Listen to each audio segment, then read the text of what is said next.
All right, so beautiful morning. It's a beautiful Wednesday morning, and I am so super duper excited and grateful for another exciting, blossom, beautiful, amazing day that God has brought us into. And I hope that you, my brother and my sister, are so super duper excited that you are alive to see the breaking of another interesting day. Hooray! So welcome to your newness, because it's a blessing to wake up every day. And for me, waking up for me every day is my first greatest testimony of the day. It's only an indication that, man, that God is still God, and that there is nothing that is impossible with God. And if God can give me that which no amount of money can buy, which is a gift of life, what is it that you think that God wouldn't give to me? So I want to ask you the same thing. If God did woke you up this morning, and gave you that which no amount of money can buy, do you think that there is anything that has a price tag that God is going to withhold from you? The answer is absolutely no, like capital no. God is just, and God is fair, and God is merciful, and He loves you so very much. But this morning, I want to put something on your table that will bless your soul and that will nourish your mind, because I believe that we were created so that we can coexist as a people and then be a blessing to one another. Listen, I want to talk to our leaders this morning. I want to talk to our leaders this morning, both the ones that are in power and both the ones that are yet to come on board. Listen, it's only normal that you'll be talked about if you don't do the right thing. And when you're being talked about or being criticized or being, called out, it's not a yardstick for you to want to shut the people up or put the people on the ground, but rather it's only, right that you yield to the voices of the people, and then sit back and look at what you're supposed to be doing right that you're not doing right, and then begin to do what is right that you are meant to do. This is the only time your reign will be acknowledged with, and this is when your reign will be praised, and this is when your reign will be reckoned with, and this is when your reign and your effort will be appreciated. You know why? Because the people are the very reason why you do have a seat in the first place. In Nigeria, we have evidences everywhere where past presidents, governors, ministers were being criticized for not doing what the people believe is right. Or when they bring up policies that it is not, working for the masses, you see the masses come out in their mass number to protest against such an act. So I don't understand why is it an offense now for Nigerians to exercise their legal right as a citizen of this country, which is not fair. Listen, we want someone who has a fear of God and who is a human being. This is all we want as Nigerians. Because if you have a fear of God and you are also a human being with a human conscience, you will never play with the people who are the very essence why you are called the title that you're called. This is just the plain truth. If I say that I am a president, for instance, right now, first of all, I must have a people that I'm presiding over, and I must have a country where I am the president of. But the thing is that there can't be a country where there are no people. So you see, the people are the very reason why there is a country, and also the people are the very reason why there is a president to govern a country, So it is only normal that we uphold the people to a very high esteem. We are looking for leaders who will be mindful of the same people that are the reason why they are leaders in the first place. We are looking for people who will put the people first and not just themselves first. Because if you put the people first, you are going to live long, and your legacy is also going to live for a very, very long time. This is just the truth. Having said that, to the current sitting president, governors, ministers, senators, please, we urge you to do the masses well. We urge you to make Nigeria a livable place for Nigerians to live in. We are begging you, because listen, the name that they are calling our country out there is not a good name. It's not a beautiful name at all. Like, we are supposed to be top notch, right?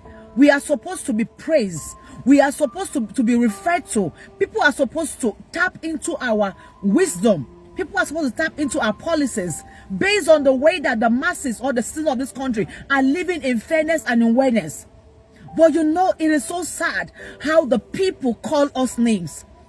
Nigeria is the worst this in the world. Nigeria is the worst corrupt country in the world. Nigeria is the highest cybercrime nation in the world. Nigeria is the most dangerous place in the world. Nigeria is the worst terrorist place in the world. Nigeria, come on.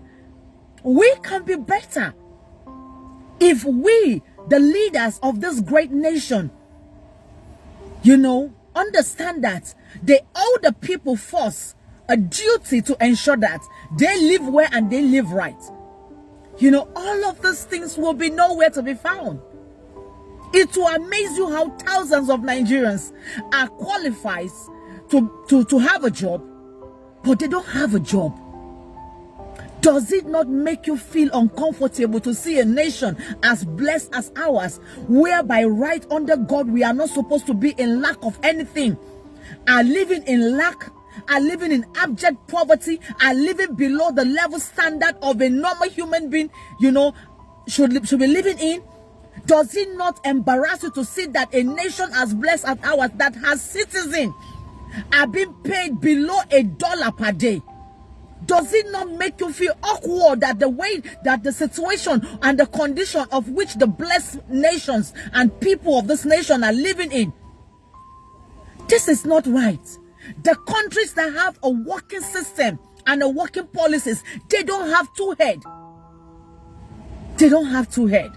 We really need to sit back again and look at that drawing board and begin to fix that, whatever that needs to be fixable. And begin to change whatever that needs to be changed.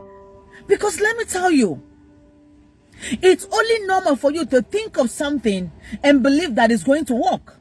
But the only time you're going to know if that policy or that program is going to work is when you put it into action.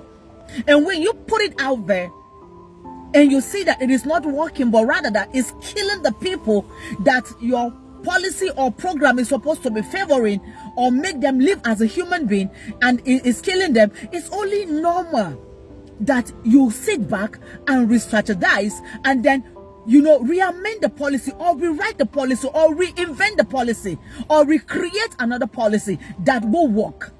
And that is, and you know, it only makes you a hero, because the truth of the matter still remains that if you do not put that policy into taste, if you don't put it out there to start running, you won't be able to, you know, to give out your judgment in terms of its functionality, whether the effect is going to be positive on the people or negative on the people. So once you see that the effect is negative on the people, then you go back and re-strategize, and then you come back, you know, re-amend and then implement.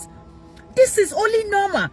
But I don't understand why the people will be crying on a policy that is being put out there that is not working, and people, and instead of it to be looked into, you know, for readjustment or for reamendment, like nothing is happening.